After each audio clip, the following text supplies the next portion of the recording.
Assalamualaikum warahmatullahi wabarakatuh. Apa kabar sahabat semua? Semoga Allah senantiasa menjaga kita semua dan Allah membuat kita istiqomah di jalannya insya Allah. Saya Oki Setiana Dewi, senang sekali saya kembali berjumpa dengan Anda dalam sebuah program Into Jannah.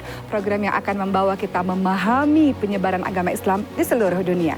Saat ini saya sedang berada di Jordan, sebuah kota atau negara yang menjadi penjaga Masjidil Aqsa. Jordan berada di kawasan Asia Barat bersepadan dengan Irak, Syria, Arab Saudi, dan Palestina. Majoriti orang-orang di sini beragama Islam. Islam pertama kali masuk ke Jordan sebab Perang Mu'tah dan Perang Yarmouk. Saya akan membawa Anda ke kota Mu'tah sebelum saya menjelaskan secara panjang mengenai sejarah Jordan dan Petra. Masihkah ada ruang untukku di tempatmu yang luas? Ku tahu aku banyak dosaku. Masihkah ada lagi belas? Allahumma inni as'alukal jannah.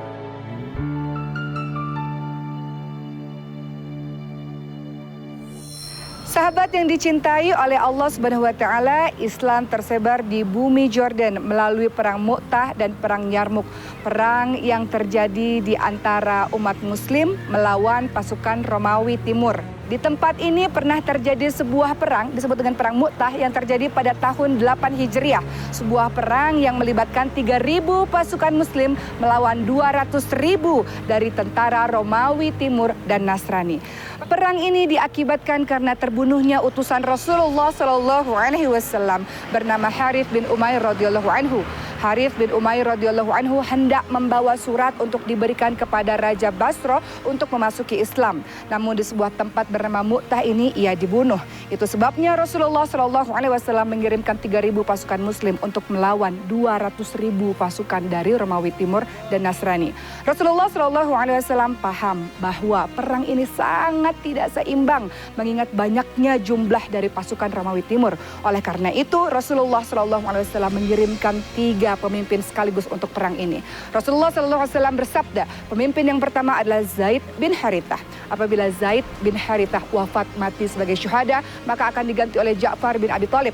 Apabila Ja'far bin Abi Thalib radhiyallahu anhu wafat mati sebagai syuhada, maka akan diganti oleh Abdullah bin Rawahah radhiyallahu anhu. Maka perang pun terjadi. Bendera berkalimat La ilaha illallah dipegang pertama kali oleh Zaid bin Harithah. Zaid bin Harithah wafat, mati sebagai syuhada. Lalu bendera tersebut dipegang oleh Ja'far bin Abi Thalib dan pasukan musuh pun membunuh Ja'far bin Abi Thalib dengan membelah tubuhnya. Bendera berkalimat La ilaha illallah tersebut pun kemudian diambil oleh Abdullah bin Rawahah dan Abdullah bin Rawahah pun mati sebagai syuhada. Bendera tersebut lalu dipegang oleh Khalid bin Walid radhiyallahu anhu. Khalid bin Walid radhiyallahu anhu membuat peperangan ini berakhir dengan kemenangan di tangan umat Islam. Perang Mu'tah ini adalah perang pertama yang terjadi di antara orang muslim melawan Romawi Timur sekaligus menjadi perang pembuka untuk menuju kepada pembebasan Baitul Maqdis Palestina.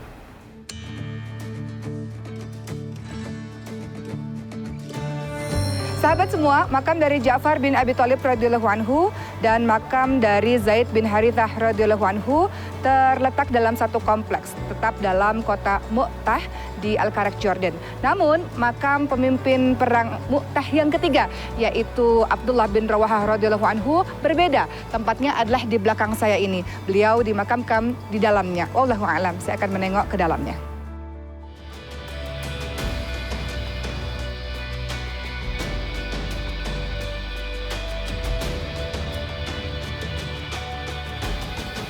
Kota Karak, disinilah saya berada, sebuah kota yang terletak 140 km dari Amman, Jordan. Di dalam kota Karak terdapat sebuah tempat yang sangat terkenal, yaitu Kubu Karak atau Karak Castle. Sebuah tempat yang wajib sahabat semua kunjungi kalau kawan-kawan semua datang ke Jordan. Kubu Karak atau Karak Castle dibangun pada abad ke-12 oleh tentara salib. Tentara salib datang dari Eropa dan hendak menguasai bumi Syam, Mesir termasuk Baitul Maqdis, Palestina. Pada saat itu terjadilah Perang Hittin di tahun 1187 yang dipimpin oleh Salahuddin Al-Ayyubi. Dan Salahuddin Al-Ayyubi memenangi peperangan tersebut setelah mengepung tempat ini selama 8 bulan. Oleh karena itu, Kubu Karak atau Karak Castle ini diambil alih oleh Salahuddin Al-Ayyubi. Selanjutnya, pengurusan dari kubu ini diteruskan oleh adik Salahuddin Al-Ayyubi dan dikuasai oleh dinasti-dinasti Islam. Seorang raja dari dinasti Mamluk bernama Raja Baybars bertanggung jawab untuk memperdalam parit dan juga membangun begitu banyak monumen di tempat ini. Selanjutnya, tempat ini menjadi hancur disebabkan karena gempa bumi. Kubu Karak menjadi simbol kemenangan bagi pasukan Muslim melawan tentara Salib.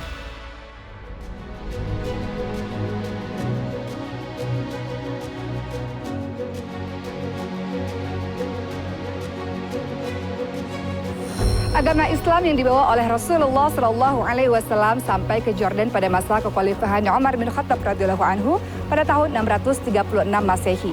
Pada saat itu terjadi pertempuran yang dipimpin oleh Khalid bin Walid radhiyallahu anhu melawan tentara Bizantium.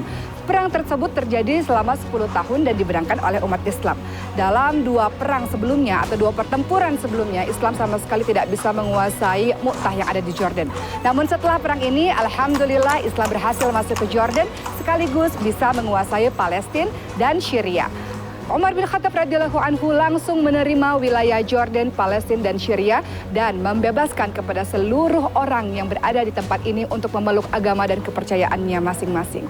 Namun orang-orang kemudian mulai tertarik untuk mempelajari agama Islam sehingga Islam menjadi agama majority di tempat ini.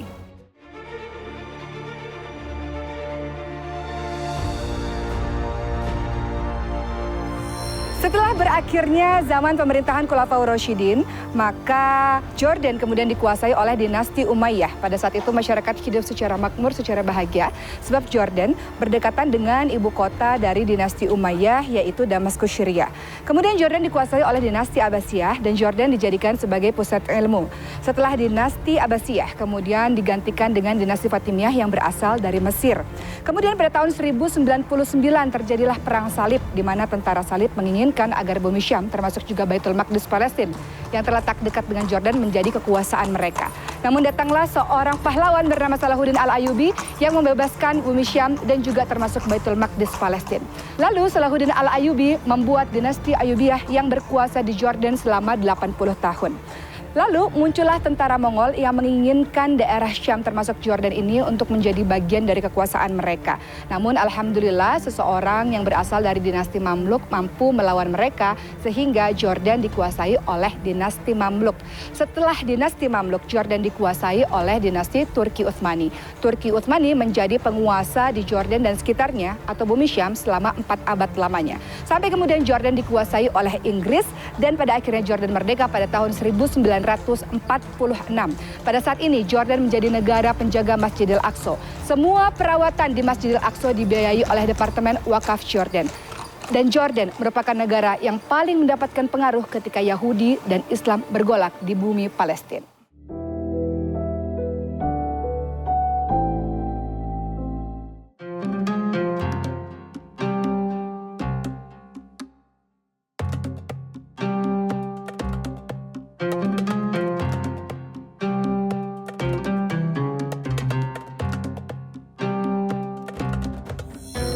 Sekarang saya sudah berada di Petra. Petra adalah sebuah tempat yang terletak di dataran rendah yang diapit oleh dua gunung. Setelah kita melalui lorong yang sangat panjang sepanjang 1.200 meter, kita sampai pada sebuah bangunan yang menjadi masterpiece bagi suku Nabatean yang disebut dengan The Treasury. Petra dikenali juga dengan nama The Lost City karena tempat ini pernah hilang selama 500 tahun dan kemudian diketemukan oleh seorang penjelajah yang bernama Johann Ludwig Burckhardt yang berasal dari Swiss. BBC bahkan melukiskan bahwa Petra merupakan salah satu tempat dari 40 tempat di seluruh dunia yang wajib Anda kunjungi sebelum Anda mati sebab kehebatan tempat ini. Bagaimana kita lihat bangunan-bangunan yang dibuat adalah batu-batu yang dipahat melalui tangan dari orang-orang Nabatean.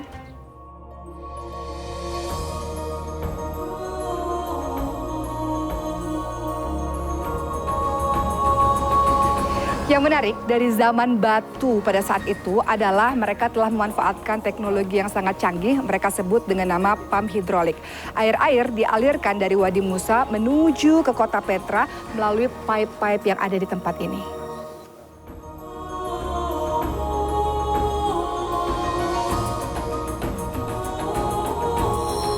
Memasuki wilayah Petra dari pintu utama, kita bisa langsung melihat Obelisk Tomb. Obelisk Tomb ini adalah tempat pemakaman untuk orang-orang yang kaya pada saat itu di Petra. Nama orang kaya tersebut adalah Sulay bin Ubdah. Dan di sini ada 4 pemakaman atau 4 kuburan untuk keluarga Sulay bin Ubdah. Tempat ini menjadi sangat indah karena mereka berasal dari kalangan orang-orang kaya. Nanti kita akan melihat perkuburan atau pemakaman orang-orang biasa dengan bentuk yang lebih sederhana.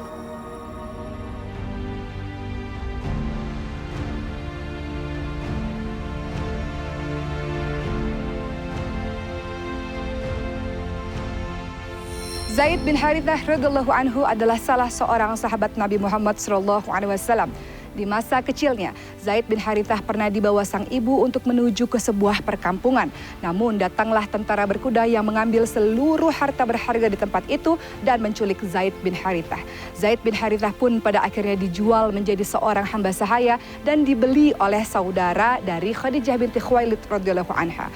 Kemudian budak tersebut, hamba sahaya tersebut, Zaid, menjadi hamba sahaya bagi Khadijah dan Khadijah memberikannya kepada sang suami Nabi Muhammad SAW. Nabi Muhammad SAW sangat mencintai Zaid bin Harithah dan Zaid bin Harithah pun sangat mencintai Rasulullah SAW. Rasul memberikan nama kepada Zaid, Zaid bin Muhammad, tapi Allah Subhanahu wa taala melarang cara mengadopsi anak dengan seperti itu. Oleh karena itu, untuk melepaskan hubungan anak dan bapak ini, maka Rasulullah SAW pun diperintahkan oleh Allah menikah dengan mantan istri Zaid bin Harithah, yaitu Zainab binti Jahsy. Zaid bin Harithah radhiyallahu anhu ini pun pada akhirnya mati syahid dalam perang Mu'tah. Ja'far bin Abi Thalib radhiyallahu anhu adalah saudara dari Ali bin Abi Thalib radhiyallahu anhu dan tentu saja saudara dari Rasulullah sallallahu alaihi wasallam.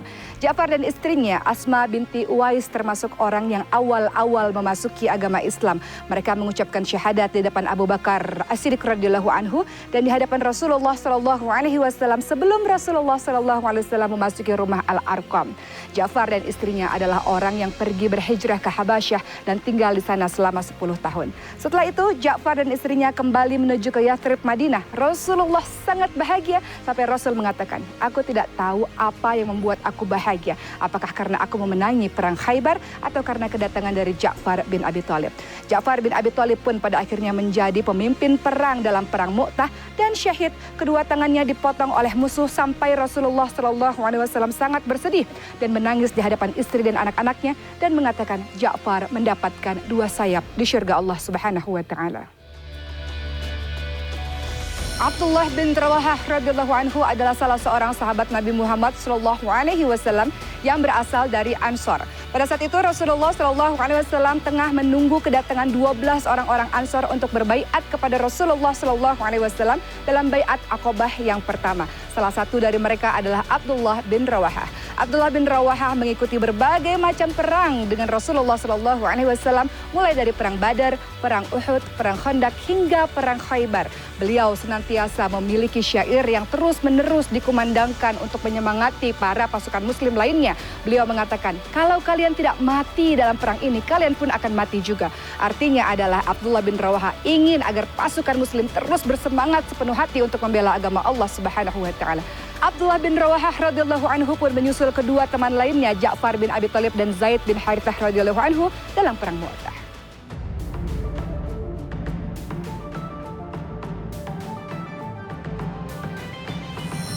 Petra terletak dalam kawasan Wadi Musa atau di dalam Al-Quran terletak dalam kawasan Iram. Kawasan Iram adalah kawasan yang terbentang dari utara Arab Saudi, Oman, Yaman sampai ke semenanjung Sinai. Di dalamnya terdapat berbagai macam sejarah-sejarah termasuk juga kaum Ad dan kaum Thamud dan juga kisah-kisah mengenai Fir'aun. Kawan-kawan yang dirahmati oleh Allah Subhanahu wa taala. Kisah kaum Ad dan kaum Thamud sama seperti kisah di dalam Petra ini. Mereka dianugerahi oleh Allah Subhanahu wa taala kepandaian dalam menciptakan berbagai macam bangunan dari batu dan mereka membuat bangunan ini menjadi sangat tinggi. Namun karena kesombongan, tak beriman kepada Allah Subhanahu wa taala, Allah hancurkan negeri tersebut. Petra membuat kita belajar banyak hal bahwa kehebatan manusia tidaklah abadi. Sekarang kita bisa melihat Petra hanya reruntuhan saja. Mudah-mudahan hal ini membuat kita menjadi orang yang lebih tawadhu dalam beribadah kepada Allah Subhanahu wa taala.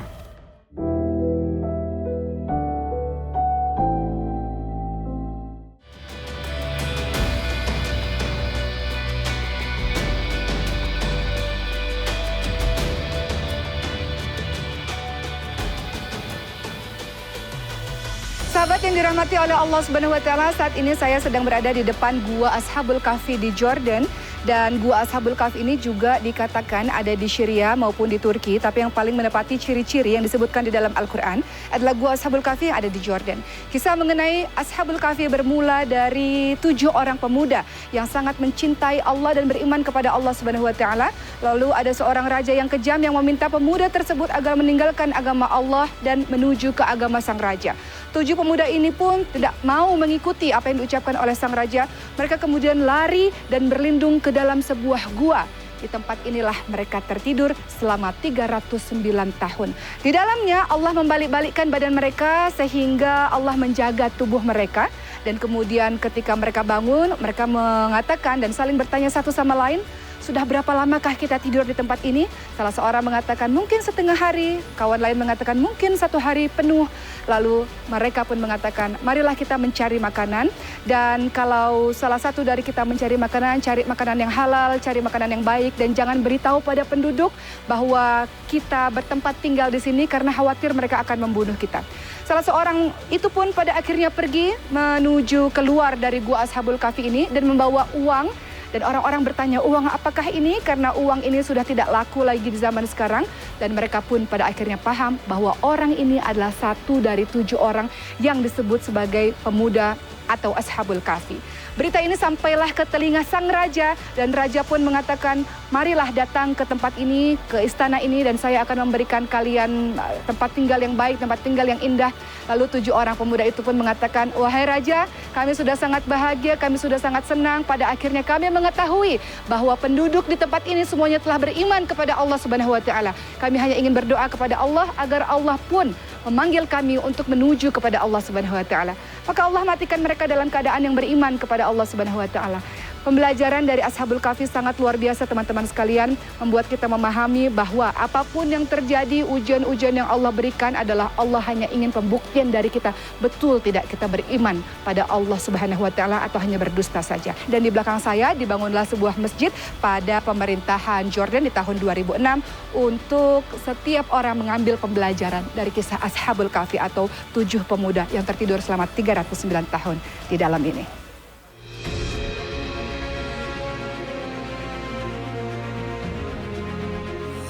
Saat ini saya sedang berada di Wadi Musa, sebuah kota yang di dalamnya terdapat Petra. Disebut dengan Wadi Musa atau Lembah Musa karena dikatakan bahwa Nabi Musa alaihissalam dan Bani Israel sempat singgah di tempat ini setelah kejaran dari Firaun.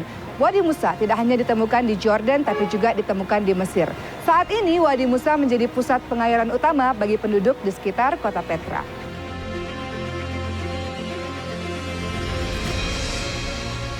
Sahabat semua, inilah batu yang dipercayai, batu di mana Nabi Musa memukulkan tongkatnya, dan di bawah batu ini terdapat mata air yang sekarang sangat berfungsi bagi penduduk sekitar. Dan pemerintah Jordan pada akhirnya membangun bangunan ini untuk melindungi batu ini.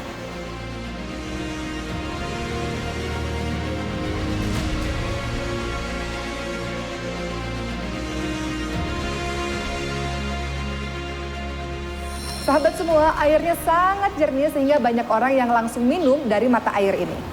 Saya akan coba meminumnya.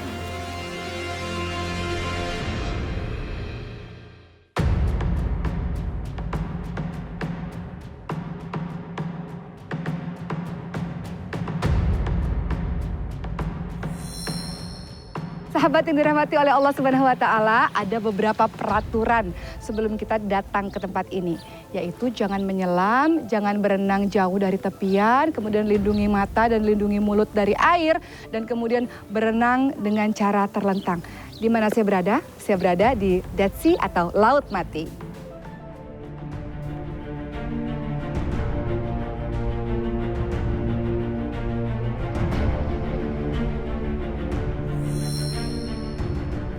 Laut Mati terletak di perbatasan Jordan dan sebelah barat Palestina. Laut Mati memiliki kandungan mineral yang sangat tinggi sehingga membuat ramai orang datang ke tempat ini untuk sekedar berenang atau mandi untuk membuat kulit mereka menjadi lebih sehat. Laut Mati disebut sebagai Laut Mati sebab dengan kadar garam yang sangat tinggi tidak ada satu makhluk pun yang dapat hidup di dalamnya. Dan menurut versi lain, kenapa Laut Mati disebut Laut Mati? Sebab Di sekitar tempat ini terdapat sebuah kaum yang Allah azab karena kaum tersebut tidak beriman kepada Allah Subhanahu wa taala. Siapakah kaum yang diazab oleh Allah Subhanahu wa taala itu?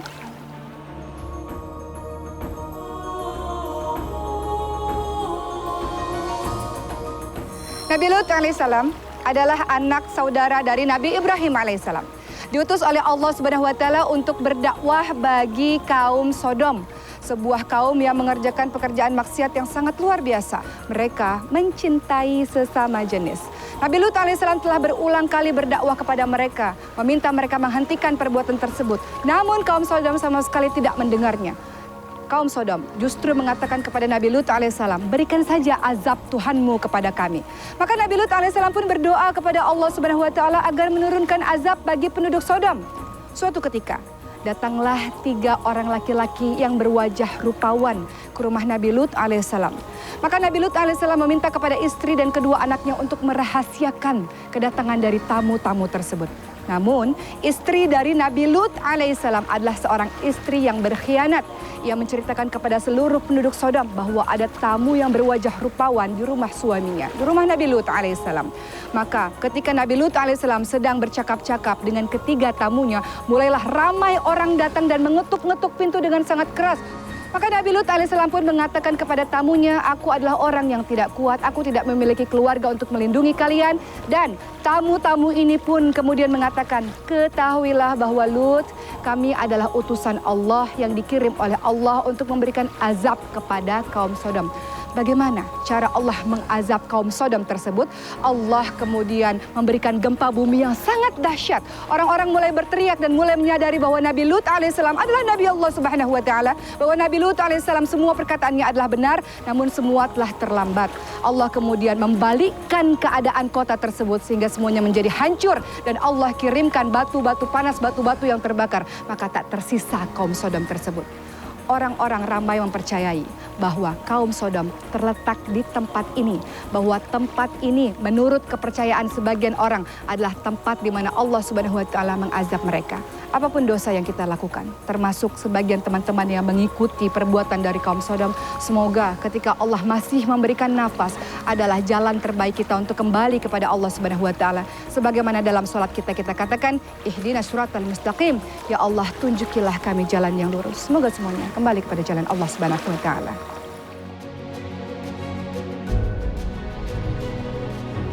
Sahabat semua, alhamdulillah sampailah kita di akhir program. Dan seperti biasa, saya harus mengucapkan tahniah terlebih dahulu untuk pemenang package umroh di episode sebelumnya.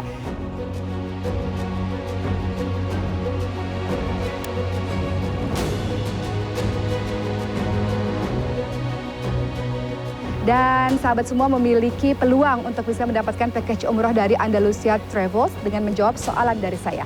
Soalannya adalah, sebutkan 3 nama pemimpin perang Mu'tah, perang yang terjadi di Jordan ini.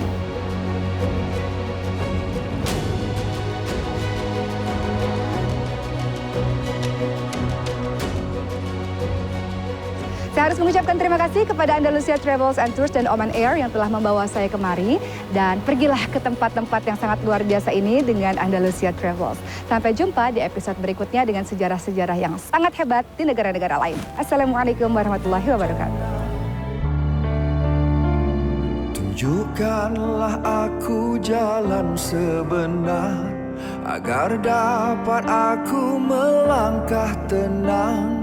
Sedarkanlah aku di kala lena, agar lalaiku kembali sedar. Bisikan padaku sehalus bayu, gerakan hatiku agar ku tahu